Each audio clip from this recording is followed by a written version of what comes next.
How to enable talk directions in Google Maps. Hey everyone, welcome back to our channel. In this video, I will guide you on how you can actually enable talk directions in Google Maps, so make sure to watch the video till the end.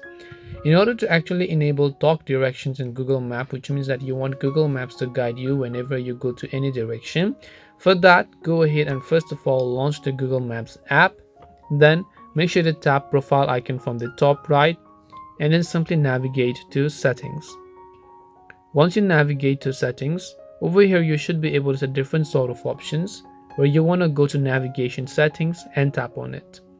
Under navigation settings, here you can see guidance volume, which could be louder. Under mute state, you want to actually select unmuted.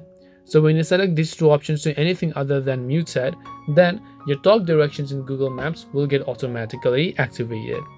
This way you can enable talk directions in Google Maps. Hope this video was helpful. If you have got any questions, feel free to leave them down. Thank you for watching and see you soon in the next video.